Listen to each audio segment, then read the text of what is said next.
नमस्कार दोस्तों, देशमुख सर के चैनल में आपका स्वागत है।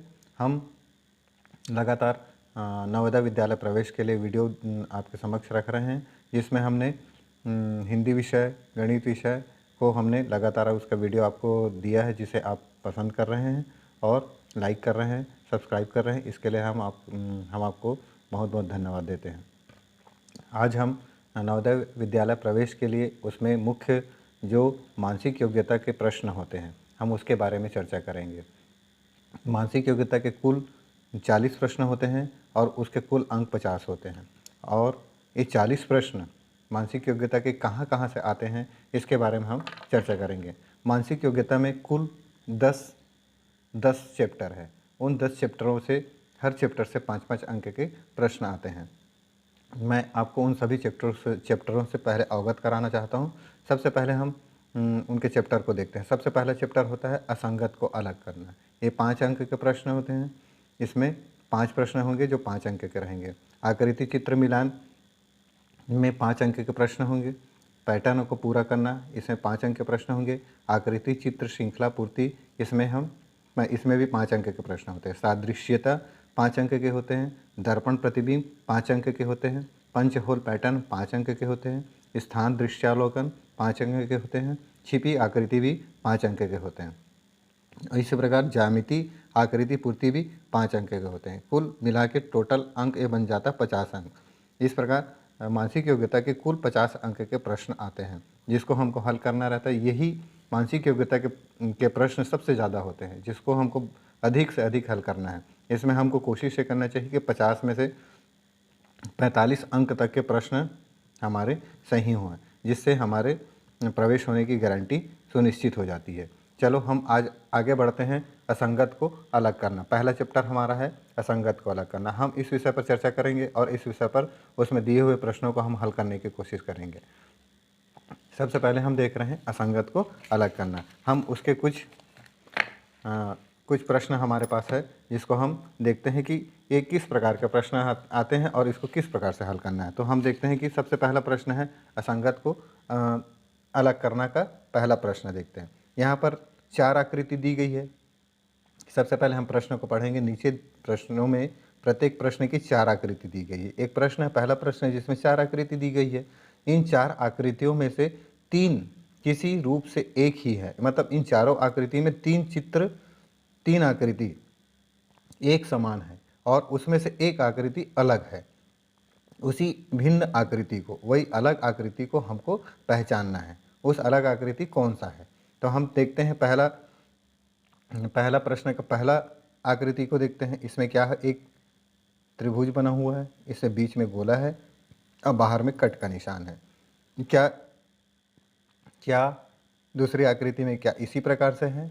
देखते हैं। इसमें एक गोला त्रिभुज के अंदर है, तो दूसरी आकृति में देखते हैं एक त्रिभुज है, उसके अंदर में गोला बना हुआ है और बाहर में कट का निशान है, मतलब दोनों आकृति समान है।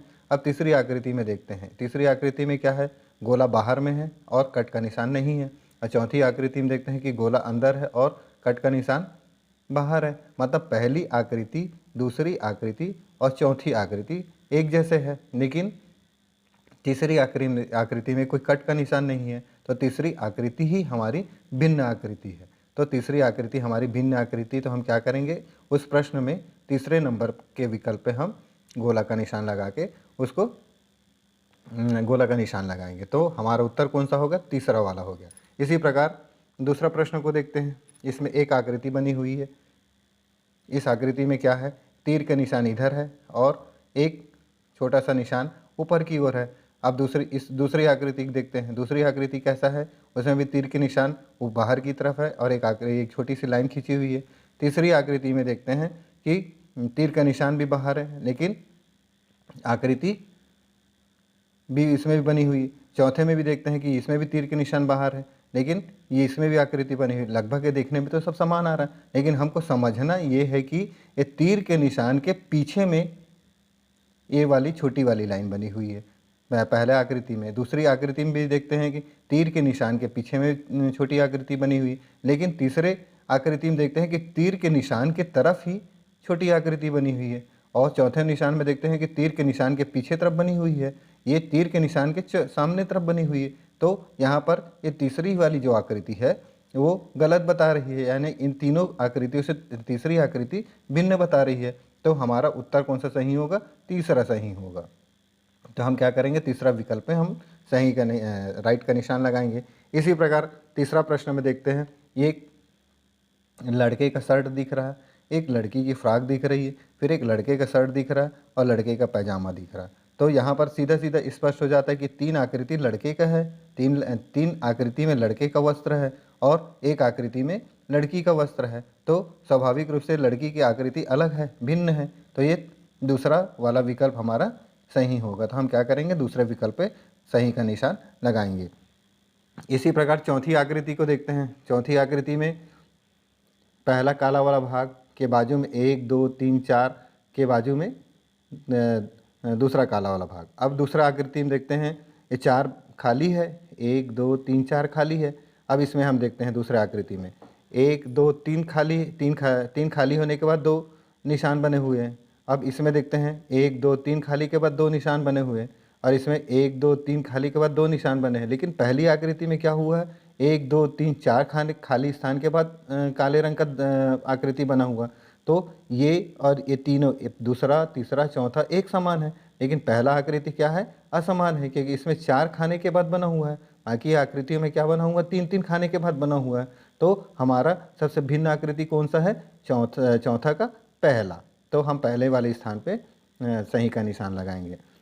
हाँ, अगली आकृति में हम देखते हैं कि एक आयत बना हुआ है। इस आयत में 2 कोने कोने से मिला के रेखा खींची हुई है और ऊपर में एक रेखा खींची हुई है। दूसरी आकृति में देखते हैं, दूसरी आकृति में भी एक रेखा ऊपर खींची हुई है और इसमें भी आयत बना हुआ और बीच से दोनों भुजा ये रेखाएं खींची हुई है, कोने कोने से रेखाएं खींची हुई है। तीसरी आकृति में देखते हैं कि इसमें भी आयत बनी हुई है, लेकिन इसमें आकृति बीच से खींची हुई है और बाहर की आकृति बनी हुई। और चौथे आकृति में देखते हैं कि इसमें भी पहले जैसे ही इसमें आकृति बनी हुई है, लेकिन इसमें एक रेखा जो नीचे की ओर है। तो यहाँ पर इसमें स्पष्ट रूप से ये समझ में आता है कि जो इनकी सभी आकृतियों में बीच से कोने कोने से रेखा खींची हुई, 3 आकृतियों में बीच से कोने कोने में रेखा खींची हुई, लेकिन तीसरी आकृति में बीच से रेखाएं खींची हुई है, जो इन तीनों से अलग आकृति बनती है। तो इसका उत्तर कौन सा सही होगा? तीसरा सही होगा, क्योंकि ये सभी आकृतियों से एक अलग आकृति बन रही है। इनमें क्या हो गया? कोने कोने से रेखाएं खींची हुई है, लेकिन इसे बीच से रेखाएं खींची गई है, इसलिए ये आकृति इन तीनों आकृतियों से भिन्न है। इसी प्रकार अगला प्रश्न को देखते हैं। छठवें प्रश्न में ये दिखाता है कि एक त्रिभुज है, उसके अंदर एक त्रिभुज है, एक गोला है, उसके अंदर एक गोला है, और तीसरे विकल्प में है एक त्रिभुज है, उसके अंदर गोला है, और चौथा में है एक चतुर्भुज के अंदर एक अंदर में छोटा सा चतुर्भुज बना है। मतलब इसके हम एक्सप्लेन करते हैं कि एक त्रिभुज के अंदर त्रिभुज बना हुआ है, मतलब सेम आकृति हो गई। एक गोला के अंदर एक गोला बना हुआ, मतलब ये भी सेम आकृति हो गई। लेकिन तीसरी आकृति में एक त्रिभुज के अंदर गोला बनी हुई जो अलग है, जो इन दोनों को परिभाषित नहीं कर रहा है। और चौथी आकृति में देखते हैं कि एक चतुर्भुज के अंदर में चतुर्भुज बना है, मतलब पहली आकृति, दूसरी आकृति और चौथी आकृति एक जैसे है, लेकिन तीसरी आकृति में भिन्नता है। तो इसका उत्तर कौन सा होगा? तीसरी आकृति होगी। हम तीसरी आकृति में सही का निशान लगाएंगे। इसी प्रकार 7वें नंबर के प्रश्न में देखते हैं कि एक पेंसिल के आकार का बना हुआ, लेकिन इसके ऊपर की तरफ नुकीले निशान है। दूसरा एक तलवार के जैसे आकृति दिख रहा है, जिसमें भी एक नुकीले का निशान है। तीसरा आकृति में हम देख रहे हैं कि इसमें भी एक तीर का निशान है, लेकिन ऊपर की तरफ नुकीले बना हुआ। लेकिन चौथी आकृति देख रहे हैं, इसमें किसी भी प्रकार से कोई नुकीलापन नहीं बना हुआ। तो ये तीनों आकृति में नुकीलापन बना हुआ है, और लेकिन चौथी आकृति में नहीं बना हुआ, मतलब चौथी आकृति इन तीनों आकृतियों से भिन्न है। तो हम इसका चौथा विकल्प सही है, तो चौथे विकल्प पे हम गोले का निशान लगाएंगे। अब हम देखते हैं 8वां प्रश्न को। 8वां प्रश्न में पहला चित्र में 1 2 3 4 षष्ठभुज है। दूसरी आकृति में देखते हैं 1 2 3 4 5 पंचभुज है, और तीसरी आकृति में देखते हैं 1 2 3 4 चतुर्भुज या वर्ग जैसा दिख रहा है, और तीसरी आखिरी आकृति में देखते हैं कि त्रिभुज है 1 2 3। यहाँ पर हम एक चीज़ गौर करते हैं कि पहली आकृति में कितना है? कितनी भुजाओं से बनी हुई है? 1 2 3 4 5 6, 6 भुजाओं से बनकर ये आकृति बनी हुई है। और लेकिन यहाँ पर उसकी संख्या कितनी है? 4 है। अब दूसरे चित्र में हम ध्यान देते हैं कि ये 5 भुजाओं से मिलकर बनी हुई, 1 2 3 4 5, और इसकी संख्या भी कितनी है? 5 है, यानी 5 भुजाओं से मिलकर बनी हुई जरूर है। और साथ में इसकी कुल संख्या कितनी, मतलब जितनी भुजा है उतनी संख्या बनी हुई है। इसी प्रकार इसको भी देखते हैं कि 4 भुजा से मिलकर बनी हुई, और इसकी संख्या कितनी है? 1 2 3 4, मतलब 4 भुजाओं से मिलकर बनी है और कुल इसकी संख्या कितनी है? 4, मतलब 4 भुजा बराबर 4। इसमें क्या हो रहा है? 5 भुजा बराबर 5। अब आखिरी आकृति को देखते हैं कि 3 भुजा से मिलकर बनी हुई आकृति है और इसकी संख्या कितनी? 3, मतलब 3 भुजाओं से मिलकर बनी है, उसकी आकृति 3। ये 4 भुजाओं से मिलकर बनी, इसकी आकृति 4। ये 5 भुजाओं से मिलकर बनी आकृति 5। लेकिन इसमें 6 भुजा से मिलकर बनी हुई आकृति, लेकिन इसकी संख्या कितनी है? इसकी संख्या होनी चाहिए 6, तभी सही होता, लेकिन यहाँ पर ये 4 ही आकृति है, मतलब ये गलत है। तो हमारा उत्तर ये गलत है, मतलब ये भिन्न है, इन तीनों आकृतियों से ये भिन्न है। तो हमारा उत्तर कौन सा सही होगा? पहला। तो हम पहले विकल्प में सही का निशान लगाएंगे। इसी प्रकार अगले प्रश्न को देखते हैं कि एक लकीर खींचे हुए, इसके बाजू में एक खाली गोला, भरा गोला, फिर बाजू में भरा गोला, खाली गोला। दूसरी आकृति देखते हैं, इसमें एक लकीर खींचे हुए जिसमें एक तरफ में एक खाली गोला और एक तरफ भरा गोला, और दूसरी तरफ भरा गोला और खाली गोला। लेकिन तीसरी आकृति में देखते हैं कि इसमें एक लकीर खींचा हुआ, लेकिन इसमें दो तरफ भरा गोला और दूसरे तरफ एक भरा गोला, एक खाली गोला। चौथी आकृति में देखते हैं, एक लकीर है, उसके एक तरफ खाली गोला, भरा गोला, फिर भरा गोला, खाली गोला। मतलब ये चित्र और ये चित्र और ये चित्र, मतलब पहला, दूसरा और चौथा एक जैसा लग रहा है, लेकिन तीसरा जो दिया उसमें क्या हो गया है? दो भरा हुआ है आकृति।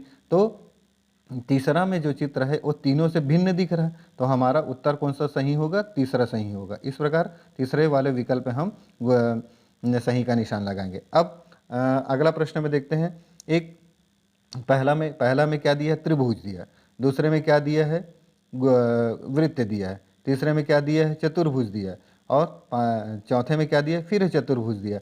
तो इसमें अपन गौर करते हैं कि क्या सही हो सकता है। इसमें हम देखते हैं कि पहली आकृति सरल रेखाओं से मिलकर बनी हुई है, दूसरी आकृति एक गोल है, लेकिन तीसरी आकृति भी सरल रेखाओं से मिलकर बनी हुई है, चौथी आकृति भी सरल रेखाओं से मिलकर बनी हुई। इस प्रकार पहली आकृति, तीसरी आकृति और चौथी आकृति एक रेखाओं से मिलकर बनी हुई है, लेकिन दूसरी आकृति क्या हो गया? ये रेखाओं से नहीं मिलकर बनी, ये तो गोल आकृति है। तो इसका यही दूसरा नंबर का विकल्प, ये तीनों से भिन्न है। तो हमारा उत्तर कौन सा सही होगा? दूसरा नंबर का उत्तर सही होगा। तो हम दूसरे नंबर के उत्तर पे सही का निशान लगाएंगे। इस प्रकार हमारा ये वीडियो असंगत को अलग करने वाला वीडियो है। हम इस असंगत से अलग करने वाले और भी बहुत सारे प्रश्न लेके आपके सामने अगले वीडियो पर लगातार आएंगे, जिसको आप लगातार देखेंगे, जिससे उस असंगत चित्र को पहचान आप आसानी के साथ करेंगे। जितना ज़्यादा आप वीडियो देखेंगे उतना आपको समझ में आएगा कि असंगत प्रश्न को, असंगत चित्र को कैसे पहचानें। इसलिए हम आपसे कहना चाहेंगे कि आप हमारे वीडियो को शुरू से आखिरी तक, अंत तक लगातार देखें, स्किप नहीं करें। स्किप करेंगे तो आपको समझ में नहीं आएगा कि कौन सा प्रश्न किस प्रकार से हल हुआ है। तो आप मेरा वीडियो शुरू से आखिरी तक ही लगातार देखेंगे तो आपको मेरा प्रश्न समझ में आएगा। चलिए हम अगले वीडियो में फिर इस असंगत से को अलग करने का वीडियो और बनाएंगे और उसमें प्रश्न हल करेंगे। तब तक के लिए आप सबको धन्यवाद।